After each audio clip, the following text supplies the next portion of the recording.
નમસ્કાર, મંતવ્ય ન્યૂઝમાં આપનું સ્વાગત છે। મેટ્રો ન્યૂઝમાં નજર કરીશું દિવસભરની મહત્વપૂર્ણ ખબરો પર। સૌપ્રથમ સમાચાર કચ્છથી સામે આવી રહ્યા છે। કચ્છના અંજારમાં હૈયું હચમચાવતી ઘટના, 5 બાળકો ડૂબ્યા તળાવમાં। અંજારથી આ ઘટના સામે આવી છે। ફાયર વિભાગની ટીમે 4 બાળકોના મૃતદેહ બહાર નીકાળ્યા છે, જ્યારે ફાયર વિભાગની ટીમે એક બાળકની શોધખોળ હાથ ધરી છે। ઘટનાને પગલે આસપાસના વિસ્તારમાં અરેરાટી પ્રસરી ગઈ છે।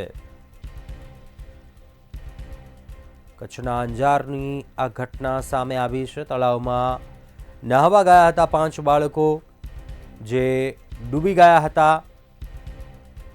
ઘટનાની જાણ થતાં ફાયરની ટીમ સ્થળ પર પહોંચી હતી અને રેસ્ક્યુ હાથ ધર્યું હતું। જોકે 4ના મૃતદેહો બહાર નીકાળવામાં આવ્યા છે, જ્યારે હજુ પણ એક બાળકની શોધખોળ ચાલી રહી છે।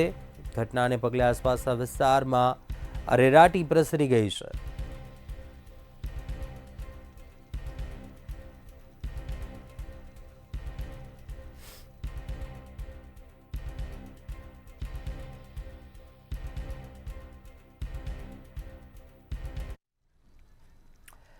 આગળ અન્ય સમાચાર પર નજર કરીએ। વડોદરાથી સમાચાર સામે આવી રહ્યા છે। વડોદરામાં હિટ એન્ડ રનનો જે બનાવ બન્યો હતો તે બાદ પોલીસ કમિશનરની આ કરી પ્રતિક્રિયા સામે આવી છે। કારેલીબાગ પોલીસ મથકના 3 એએસઆઈની બદલી કરાઈ। અકસ્માત સર્જ્યા બાદ આરોપીનો કબજો પોલીસે લીધો હતો। તેમ છતાં મીડિયા સમક્ષ આરોપીએ ઇન્ટરવ્યૂ આપ્યા હતા। ગેરશિસ્ત ભરેલી કામગીરીની નોંધ સીપીએ લીધી અને કાર્યવાહી કરી છે। કારેલીબાગ પોલીસના 3 એએસઆઈની ટ્રાફિક શાખામાં બદલી કરાઈ। માર્ચે બનેલા બનાવમાં પ્રથમ દિવસે જ ઘટનાક્રમ પછી આ ડ્રાઈવર તરીકે જે હતા વ્યક્તિ રક્ષિત ચોરાસિયા, એમને પોલીસે કસ્ટડીમાં લીધી હતી। સાથે સાથે એમના પ્રાંશુ ચૌહાણ એમના કો પેસેન્જર હતા, આ પણ શંકાના દાયરામાં હતા, એટલે એમને પણ આપણે શોધીને તેઓના રહેણાંક અને વાહનનું સમગ્ર ચકાસણી વગેરે કરવામાં આવ્યો હતો। પરંતુ જે તે વખતે જે ઘટના ઘટી એમના થોડું શોક અને એમનું જે ઇનિશિયલ રિસ્પોન્સીસ એડિક્વેટ હોવાના કારણે આપણે 1 દિવસની રિમાન્ડ પણ લીધી અને એમના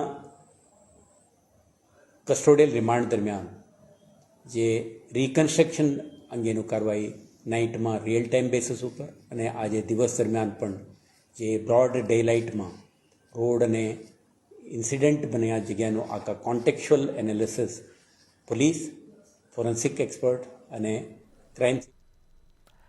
અને સમાચાર પર નજર કરીશું। સુરતથી સમાચાર સામે આવી રહ્યા છે કે જ્યાં બેદરકારી સામે આવી છે કાર ચાલકની। સુરતમાં આ ઘટના બની। સુરતથી આ મહત્વપૂર્ણ સમાચાર, જ્યાં કાર ચાલકની બેદરકારીનો મામલો સામે આવ્યો।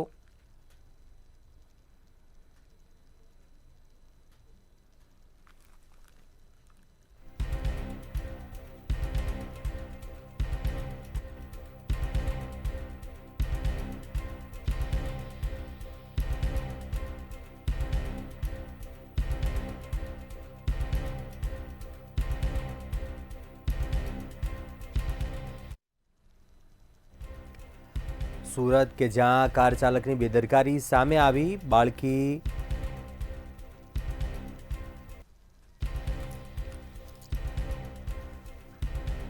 કાર ચાલકે ગેટને ટક્કર મારતા માસૂમ બાળકી પર ગેટ પડ્યો હતો। કાર ચાલકે બ્રેક ન મારતા માસૂમ બાળકીનું મોત નીપજ્યું હતું। ક્રાઇમ બ્રાન્ચોએ સમગ્ર ઘટના મામલે વધુ તપાસ હાથ ધરી છે।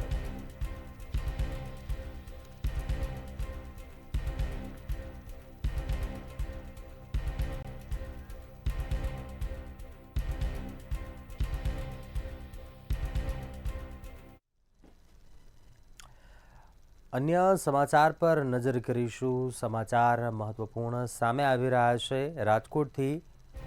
રાજકોટના ચામુંડા ફેબ્રિકેશનમાં આગનો બનાવ જસદણના કમળાપુર રોડ પરની આ ઘટના છે. મોટરસાઇકલમાં વેલ્ડિંગ કામ કરતા સમય દરમિયાન આગ લાગી હતી. પેટ્રોલ ટાંકીમાંથી પેટ્રોલ લીક થતાં આગ વધારે પ્રસરી હતી.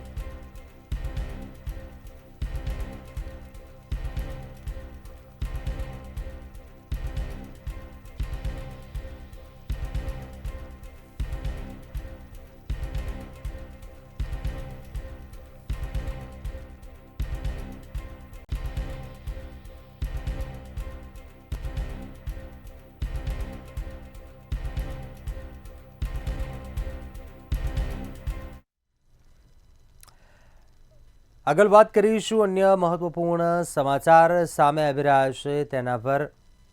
સુરેન્દ્રનગરથી આ સમાચાર, જ્યાં ચોટીલા પ્રાંત અધિકારીએ બાયોડીઝલ ઝડપી પાડ્યું છે. ચોટીલા રાજકોટ હાઈવે પરથી ગેરકાયદેસર બાયોડીઝલ છે. બાયોડીઝલનો જથ્થો ઝડપી પાડ્યો છે. 2 હોટેલમાંથી બાયોડીઝલનો મોટો જથ્થો ઝડપી પાડવામાં આવ્યો છે.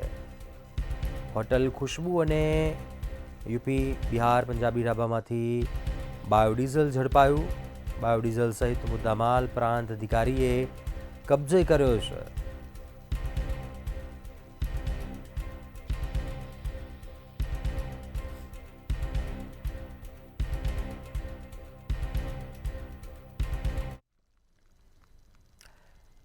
આગળ વાત કરીશું અન્ય મહત્વપૂર્ણ સમાચારો પર. રાજકોટથી સમાચાર સામે આવી રહ્યા છે કે જ્યાં મારામારીનો વિડીયો વાયરલ થયો છે. છૂટા હાથની મારામારી થઈ રહી છે. રાજકોટના કોઠારિયા ગામ નજીકના આ વિડીયો હોવાનું જાણવા મળ્યું છે. ધૂળેટીના દિવસે કોઈ કારણોસર 2 જૂથ બાખડી પડ્યા હતા. મારામારીનો જે વિડીયો છે તે પણ સામે આવ્યો છે.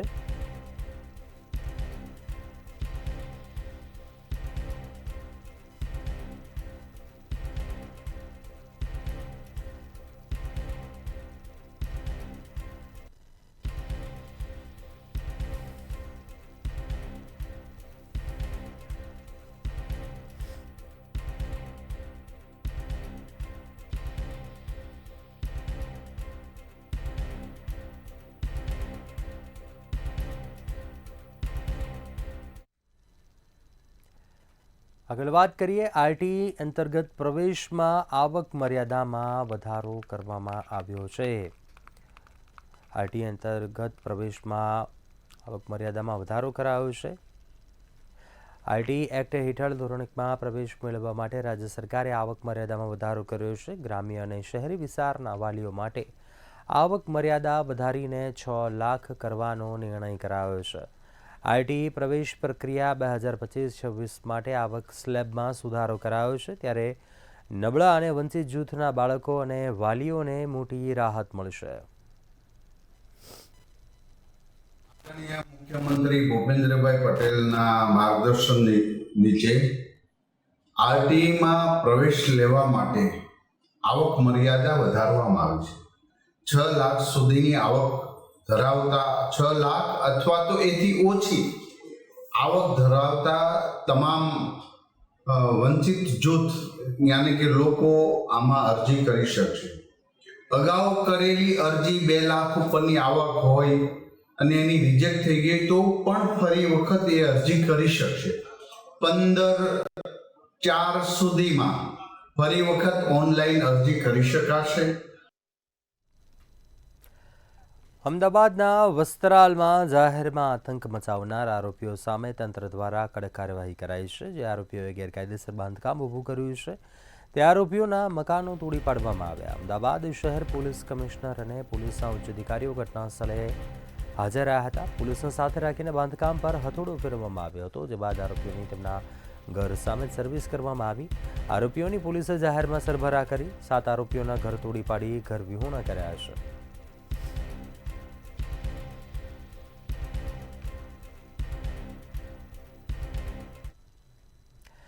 આગામી 100 કલાકમાં રાજ્યભરના અસામાજિક ગુંડા તત્વોની યાદી તૈયાર કરવા રાજ્યના પોલીસ વડા શ્રી દ્વારા વિકાસ સહાયનો જેમણે આદેશ આપ્યો છે. તમામ પોલીસ કમિશનર, રેન્જ વડા, પોલીસ અધિક્ષક સાથે વિડીયો કોન્ફરન્સના માધ્યમથી તાકીદની બેઠક યોજવામાં આવી હતી. અલગ અલગ ગુનાઓમાં સંકળાયેલા તત્વો ઉપરાંત જનતામાં ભય ફેલાવનારા તત્વોને આ યાદીમાં સમાવવા આદેશ આપવામાં આવ્યો છે. આ પ્રકારની વિગતોની તપાસ કરી કડક કાર્યવાહી કરવામાં આવશે.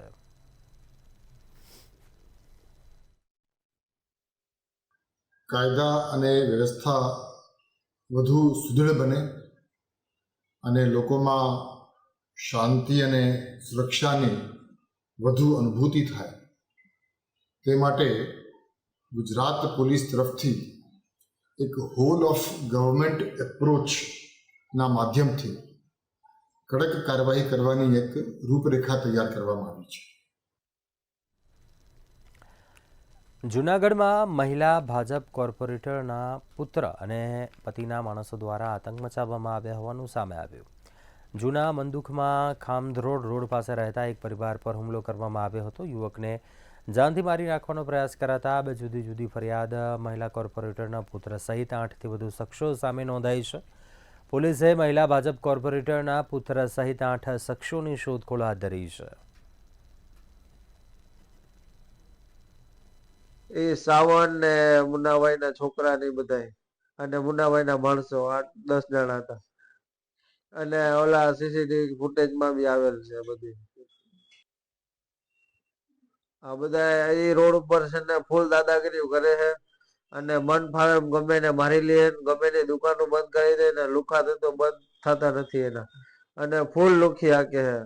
પછી વિડીયો ઉતારી લીધો અને અમને જેમ આવે અમને આવો ને પછાડી દીધી, ધક્કા ને પાટા ને અમને મારી દીધા.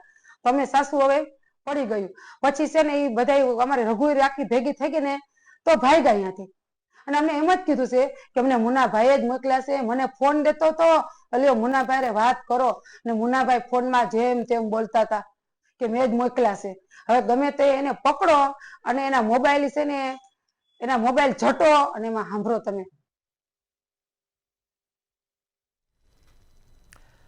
સુરત શહેર વધુ એકવાર શરમસાર થયું છે. શહેરને હચમચાવતી ઘટના સામે આવી. કતારગામ વિસ્તારમાં ફૂટપાથ પર રહેતી 6 વર્ષની બાળકીને અજાણ્યો ઈસમ ઉઠાવી ગયો હતો. ત્યારબાદ બાળકીને ગુપ્તાંગમાં દુખાવો થતાં બાળકીને હોસ્પિટલ લઈ જવામાં આવી હતી.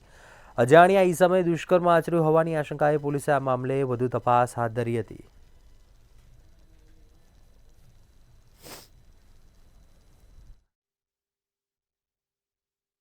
પોલીસ પાસે આજે સવારે સ્મીમેર હોસ્પિટલથી એક વર્દી મળી છે. બહુ ગંભીર પ્રકારની બનાવ બનેલ છે એવું જણાવવામાં આવે છે, જેની અંદર એક 6 વર્ષની દીકરી છે જે રાતે એની મમ્મી પાસે આ જગ્યા જે છે એની પર સૂઈ ગયેલી હતી. કોઈ અજાણ્યો ઈસમ છે એ છોકરીને ઉપાડીને એની પર સેક્સ્યુઅલ એસોલ્ટ કર્યો હોય એવી પ્રાથમિક માહિતી વર્દીના આધારે જાણવા મળેલ છે. દીકરીને અત્યારે હાલમાં સ્મીમેર હોસ્પિટલ ખાતે એની સારવાર ચાલી રહી છે. ભાજપ નેતા નીતિન ભારદ્વાજ સામે થયેલા ભ્રષ્ટાચારના આક્ષેપો અને બદનક્ષીની ફરિયાદ મામલે સમાચાર સામે આવ્યા છે. નીતિન ભારદ્વાજ દ્વારા રાજકોટ કોર્ટમાં બદનક્ષીની ફરિયાદ કરવામાં આવી હતી, જેને પગલે આજે કોંગ્રેસના નેતાઓએ કોર્ટમાં બિનશરતી જામીન માંગતા નીતિન ભારદ્વાજે ફરિયાદ પરત ખેંચી હતી. કોંગ્રેસના નેતાઓએ એક પત્રકાર પરિષદમાં અમદાવાદ હાઈવે પરની એક જમીનમાં ₹500 કરોડનો ભ્રષ્ટાચાર આચર્યો હોવાનો આક્ષેપ લગાવ્યો હતો, જેની કોંગ્રેસના નેતાઓએ માફી માંગતા કેસ પરત ખેંચ્યો હતો.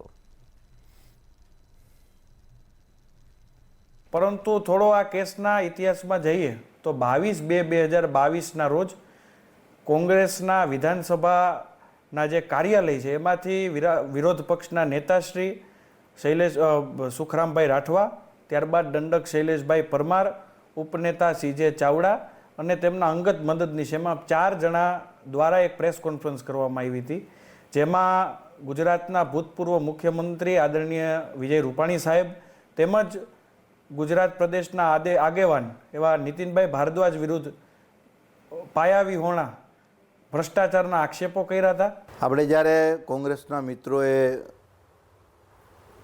મારા અને પૂર્વ મુખ્યમંત્રી ઉપર જે પ્રકારના આક્ષેપો ભ્રષ્ટાચારના લગાવ્યા હતા અને એ વખતે આપણે એમની સામે બદનક્ષીનો દાવો કર્યો, ત્યારે પણ આપણે કીધું હતું કે એ લોકો સાબિત કરે અથવા તો કોર્ટમાં માનનીય મેજિસ્ટ્રેટ સામે આવી અને માફી માગે.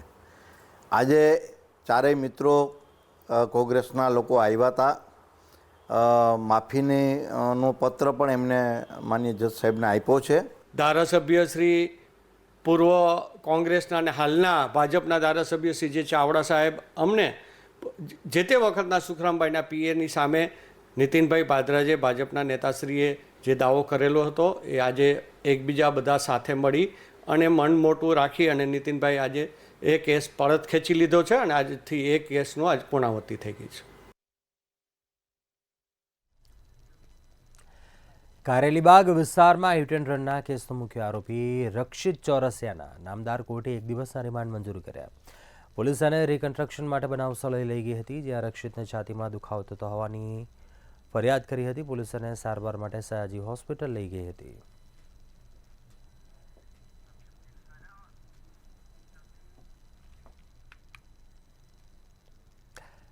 ગાંધીનગરમાં અભિનેતા વિક્રમ ઠાકોરે નિવેદન આપ્યું, જેમાં તેમણે વિધાનસભામાં આમંત્રણ ન મળતા નારાજગી વ્યક્ત કરી હતી. જણાવ્યું કે હું માત્ર ફિલ્મી કલાકાર નથી, હું રાજકારણ કરવા માટે નથી આવ્યો. હું આજે અહીં રામાપીરનો ખેસ પહેરીને આવ્યો છું. મારો સમાજ કહેશે તેમ કરીશ. ઠાકોર સમાજની બીજા ઘણા બધા એવા સમાજ છે અને બહુ સારા સારા કલાકારો દરેક સમાજમાં, તમે જો પટેલ સમાજ હોય કે બીજા ભરવાડ સમાજ, ઘણા બધા સમાજ છે એવા, પ્રજાપતિ સમાજ હોય, દરેક સમાજમાં સારા સારા કલાકારો છે. તો હું માનું છું ત્યાં સુધી સરકારશ્રીને હું ખાલી એટલી જ વિનંતી કરીશ કે દરેક જ્ઞાતિના કલાકારોને તમે બોલાવો, સારા સારા જે કલાકારો હોય, અને દરેકનું સન્માન થવું જોઈએ. ખાલી તમે જે તમારા મીડિયેટર જે છે, વચ્ચેવાળા જે છે, એ લોકો જે પસંદ કરે એને તમે બોલાવો, એનું સ્વાગત કરો, એ ના ચાલે. ગાંધીનગરના દહેગામ ઉમિયા માતાના મંદિર પાસે 2 દિવસ પહેલા થયેલા અકસ્માતમાં પતિ પત્નીના મોત નીપજ્યા. નશેડી કાર ચાલકે ચિક્કાર નશાની હાલતમાં 3 વાહનોને અડફેટે લીધા હતા, જેમાં આગળ જતી કારમાં સવાર વડોદરાના દંપતીનું ઘટનાસ્થળે મોત થયું હતું. દહેગામ પોલીસે દંપતીની કારને ટક્કર મારનાર નશેડી કાર ચાલકની અટકાયત કરી છે. સોનારડા ગામના નશેડી કાર ચાલક દિશાંત પટેલ સામે નશાની હાલતમાં બેફામ રીતે અકસ્માત સર્જવા બદલ ગુનો નોંધાયો છે, જ્યારે આરોપી દિશાંતનું મેડિકલ કરાવતા રિપોર્ટમાં આલ્કોહોલ સામે આવ્યો છે. નબીરાના લોહીમાં આલ્કોહોલનું પ્રમાણ જાણવા માટે બ્લડ સેમ્પલ FSLમાં મોકલાયું છે. તેમજ નશેડી આરોપી દિશાંત પટેલને આવતીકાલે કોર્ટમાં રજૂ કરવામાં આવશે.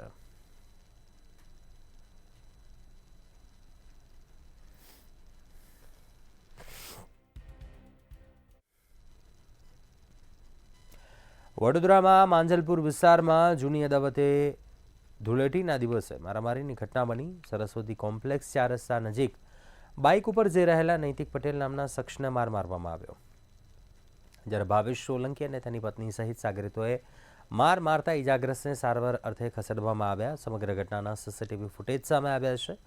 પોલીસે ભાવેશ સોલંકી સહિત 3 આરોપીઓની ધરપકડ કરી છે. માંજલપુર પોલીસે ગુનો નોંધીને આ મામલે વધુ તપાસ હાથ ધરી છે.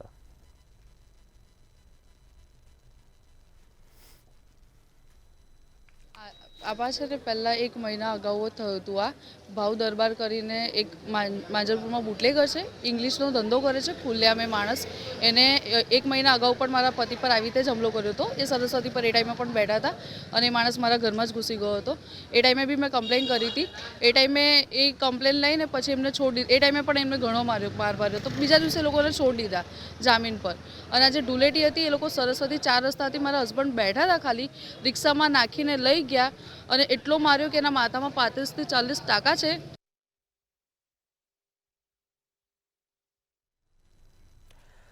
મહેસાણા જિલ્લામાં કોમર્શિયલ વાહન ચલાવતા અને કોમર્શિયલ વાહનોથી માલસામાન અને મુસાફરોની હેરફેર કરતા વાહન માલિકો ITOનો ટેક્સ સમયસર ભરતા નથી. ટેક્સ સમયસર ન ભરતા વાહન માલિકોના વાહનો રસ્તા ઉપર ફરતા હોય ત્યારે કબજે લેવામાં આવે છે અને ઘણા લાંબા સમય સુધી ટેક્સ ભરવા માટે ITO વિભાગ મોકો પણ આપે છે. તેમ છતાં વાહન માલિકો પોતાના કબજે લીધેલા વાહનોનો ટેક્સ ભરતા નથી, જે કારણે ટેક્સની રકમ વસૂલવા આખરે ITO વિભાગને હરાજી એકમાત્ર ઉપાય લાગે છે. ત્યારે મહેસાણા ITO વિભાગે 9 કરતાં વધુ મોટા કોમર્શિયલ વાહનો કબજે લીધા છે અને કબજે લીધેલા તમામ વાહનોની હરાજી કરી ITO વિભાગે ટેક્સની વસૂલાત કરવાનો નિર્ણય કર્યો છે.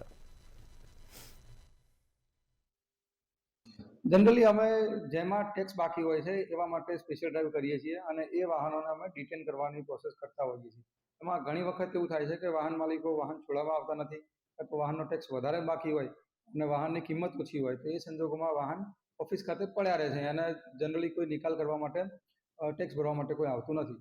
તો પછી એ વાહનોમાં અમે એની હરાજીની પ્રક્રિયા શરૂ કરી છે કે જેમાં એ વાહનોની વેચાણ કરી એમાંથી જે કંઈ કિંમત ઉપજશે એને જે તે બાકી ટેક્સની સામે સરભર કરવા. આજથી મેગા બ્રાહ્મણ બિઝનેસ સમિટ 3 દિવસ માટે અમદાવાદ સાયન્સ સિટી ખાતે બિઝનેસ સમિટ યોજાઈ રહી છે, જેમાં 200થી વધુ બ્રાહ્મણ ઉદ્યોગકારો દ્વારા સ્ટોલ રાખવામાં આવ્યા છે. વિદેશમાં વસતા બ્રાહ્મણ સમાજના 28 ઉદ્યોગપતિ પણ ઉપસ્થિત રહેશે, જેનું ઉદ્ઘાટન સીએમ દ્વારા કરવામાં આવ્યું હતું, જેમાં કેન્દ્રીય જળશક્તિ મંત્રીએ બ્રાહ્મણોને શુભકામનાઓ આપી હતી.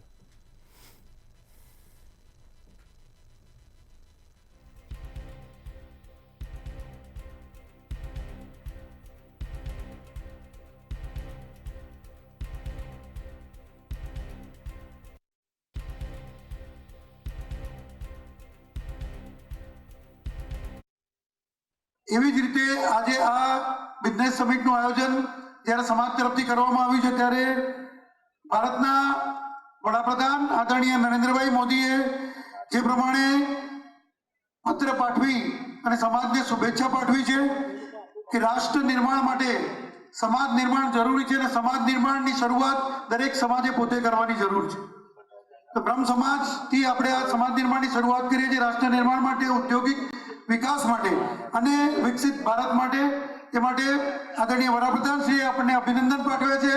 બ્રહ્મ સમાજની બિઝનેસ સમિટના આજના કાર્યક્રમમાં આપણી વચ્ચે ઉપસ્થિત ગુજરાત રાજ્યના આદરણીય મુખ્યમંત્રી શ્રી ભૂપેન્દ્રભાઈ પટેલજી,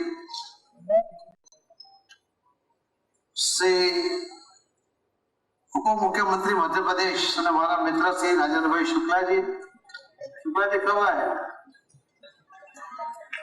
પૂર્વ ડેપ્યુટી સીએમ ભારતીય જનતા પાર્ટીના આગેવાન શ્રી નીતિનભાઈ પટેલજી, ભગવાન શિવના ઉપાસક એવા બ્રહ્મ સમાજ દ્વારા ચોથી મેગા બ્રાહ્મણ બિઝનેસ સમિટનો આજે મહાકુંભ શરૂ થયો છે. આ ત્રિદિવસીય બિઝનેસ મહાકુંભમાં 200 થી વધુ સ્ટોલ અને બ્રહ્મ સમાજના યુવાનો માટે રોજગાર મેળાનું પણ આયોજન થયું છે.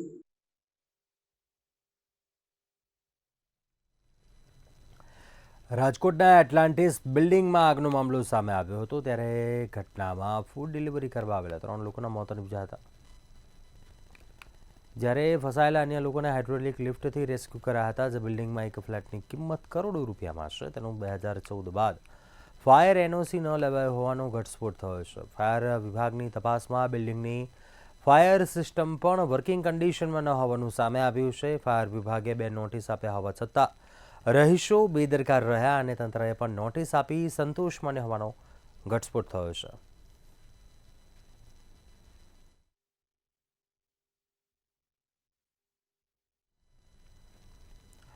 રાજકોટના પારડીના જેતપુરમાં રહેતા રવિ દિલીપ મકવાણાની અજાણ્યા શખ્સોએ હત્યા કર્યા હોવાનો મામલો સામે આવ્યો. મૃતક તેની સાસરીમાં આવ્યો હતો.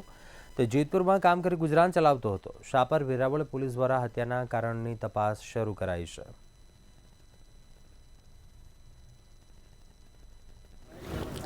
ઘટનામાં તો 1 મહિનો દિવસ મારે ભેગા રહેતા હતા અને આ 10-15 દિવસ ત્યાં નોખા થયા હતા અને જેતપુર રહેવા આવી ગયા હતા.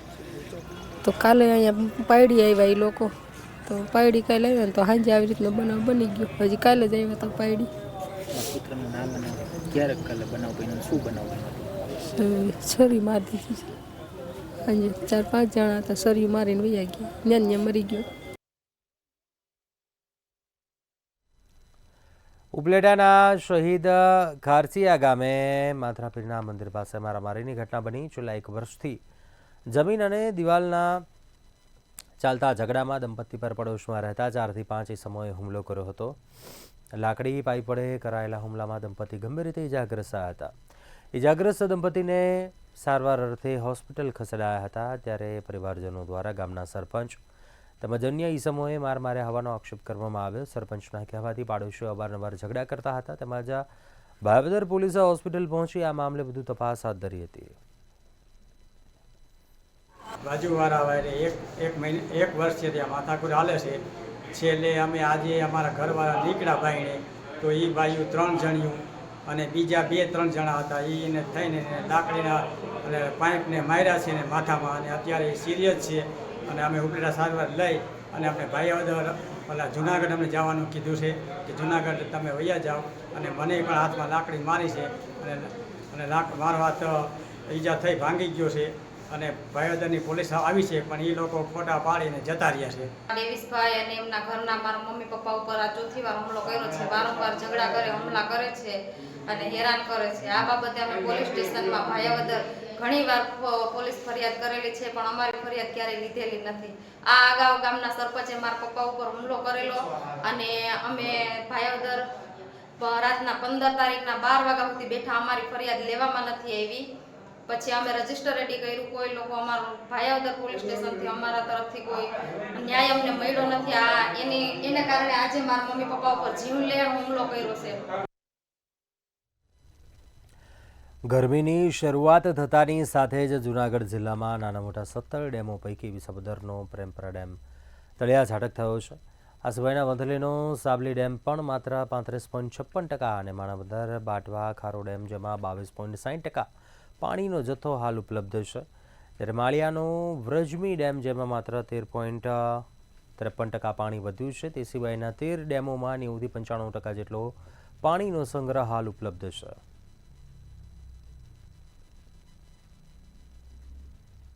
આદરણીય કચેરી હસ્તકના જે 13 ડેમો છે એમાં એવરેજ 55% ઉપરાંત પાણી બધા ડેમોમાં અત્યારે સંગ્રહ થયેલો છે. મુખ્ય ડેમની વાત કરીએ જુનાગઢ જિલ્લાની તો OZ-2 સિંચાઈ યોજના છે. OZ-2 સિંચાઈ યોજનામાં હાલના તબક્કે 84% જેવું પાણી ભરાયેલું છે. આપણે 84% પાણી એટલે પીવાનું પાણી આપણે આ વર્ષે જૂથ પાણી પુરવઠા યોજના દ્વારા OZ-2 સિંચાઈ યોજનામાંથી 400 ઉપરાંત ગામોને પાણી પૂરું પાડવામાં આવે છે. એમાં જુલાઈ અંતિમ સુધી પાણી ઘટશે એવી કોઈ શક્યતા જણાતી નથી. એટલે પીવાનું પાણી આપણી પાસે પૂરતું ઉપલબ્ધ છે. અને બીજું આપણે આણંદપુર વિયર છે, અમારા હસ્તકનો જ છે. જામનગરના રમેશ્વરનગર સોસાયટીમાં રહેતા વૃદ્ધ દંપતીને સાયબર ઠગોએ નિશાન બનાવ્યા હતા. 11 તારીખે તેમને એક બનાવટી પોલીસ અધિકારીનો વિડીયો કોલ આવ્યો હતો. કોલમાં ડિજિટલ હેરેસમેન્ટની ધમકી આપવામાં આવી હતી. જ્યારે ગભરાયેલા દંપતી તરત જ જિલ્લા પોલીસ વડા પાસે પહોંચ્યા હતા. એસપીએ તેમને સાયબર ક્રાઇમ પોલીસ સ્ટેશન મોકલ્યા હતા. સાયબર સેલના અધિકારીઓએ તેમને હિંમત આપી સમગ્ર માહિતી મેળવી હતી. પોલીસે વૃદ્ધ દંપતીને સાયબર ગઠિયા દ્વારા કરવામાં આવેલ ડિજિટલ હેરેસમેન્ટનો વિડીયોનો શિકાર બનતા બચાવ્યા હતા.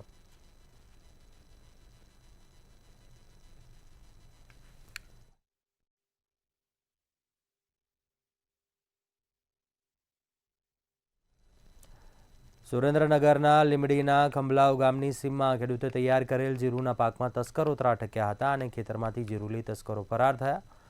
આ બનાવ અંગે ખેડૂતે પાણશીણા પોલીસ મથકે ફરિયાદ નોંધાવી. ત્યારે પોલીસે ગુનો નોંધી 2 આરોપીને ઝડપી લઈ વધુ પૂછપરછ હાથ ધરી છે. ત્યાં ધીરુભાઈ મગનભાઈ ચૌહાણ એમની વાડીમાંથી જીરું ચોરીનો એક બનાવ બનેલો હતો.